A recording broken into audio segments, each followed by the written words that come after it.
Assalamualaikum warahmatullahi wabarakatuh. Kami dari kelompok 6, perkenalkan nama saya Destia Eka Zahra. Nama saya Salvina Fiatun Aisyah. Nama saya Nadira Tilala Sabila. Nama saya Ahmad Rizal. Nama saya Faruk Firman. Jadi di sini kami akan mempresentasikan tentang sengketa batas wilayah Indonesia dan Malaysia. Untuk materi pertama akan disampaikan oleh Selvi. Yang pertama adalah latar belakang. Diketahui sengketa batas wilayah negara ini terjadi sejak tahun 1967. Munculnya konflik atau sengketa batas wilayah mengartikan bahwa batas suatu negara memiliki peran yang penting pada masa sebelum Indonesia dan Malaysia merdeka. Terdapat pula produk hukum internasional yang dikenal dengan Traktat London. Hukum internasional dalam bentuk traktat ini digunakan oleh Indonesia dan Malaysia sebagai dasar hukum dalam menentukan batas wilayah di Pulau Kalimantan. Yang pertama, pembahasannya ada sengketa batas wilayah Indonesia dan Malaysia. Proses penyelesaian sengketa batas wilayah antara Indonesia dan Malaysia diselesaikan dengan adanya MOU atau Memorandum of Understanding pada 26 November 1973 di Jakarta dan the minutes of the first meeting of the Joint Malaysia-Indonesia Boundary Committee pada 16 November 1974 serta minutes of the second meeting of the Joint Indonesia-Malaysia Boundary Committee di Bali pada 7 Juli 1975. Kemudian dibentuk Survey on Demarcation sebagai penegasan batas wilayah pada tahun 2000.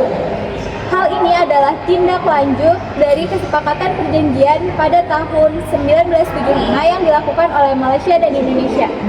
Pembahasan yang selanjutnya akan disampaikan oleh Nadira. Yang kedua ada dasar hukum batas wilayah periode kemerdekaan. Konvensi Belanda Inggris tahun 1891 pada 20 Juni 1891, Belanda dan Inggris mendatangi perjanjian konvensi.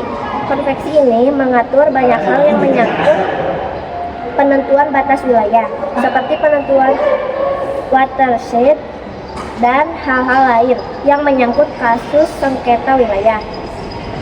Kesepakatan Belanda Inggris tahun 1915. Kesepakatan Belanda Inggris dibuat atas hasil laporan bersama tentang penegasan batas wilayah pada 28 September 1915 di Kalimantan. Diketahui kesepakatan ini ditindaklanjuti dengan penandatanganan MOU oleh Belanda dan Inggris berdasarkan Traktat 1891 dan dikokohkan di London pada 28 September 1915.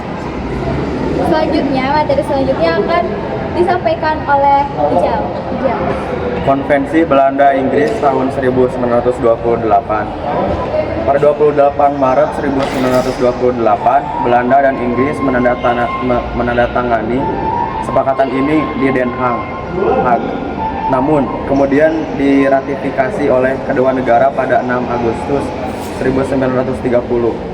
Diketahui konvensi ini mengatur tentang penentuan batas wilayah kedua negara di daerah Jagoy antara Gunung Raya dan Gunung Api yang menjadi bagian dari Traktat 1891. MOU Indonesia dan Belanda tahun 1973. MOU Indonesia dan Belanda mengacu pada hasil konvensi sebelumnya, yaitu tahun 1891, 1915, dan 1928.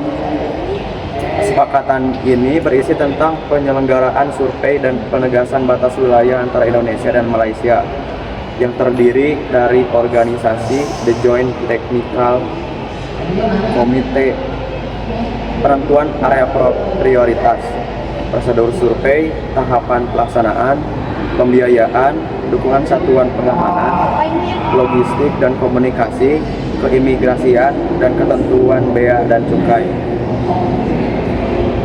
Nah, selanjutnya ada kesimpulan dari materi yang sudah kami sampaikan. Kesimpulannya akan disampaikan oleh Faruk. Kesimpulan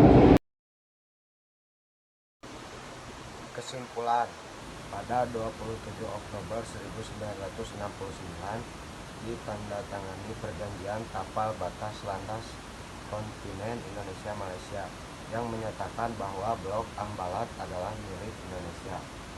Sedangkan Mahkamah Internasional memutuskan bahwa kepemilikan Pulau Sipadan dan Milijitan jatuh kepada tangan Malaysia berdasarkan bukti bahwa Inggris lebih awal masuk pulau dengan membangun mercusuar dan konservasi penyu.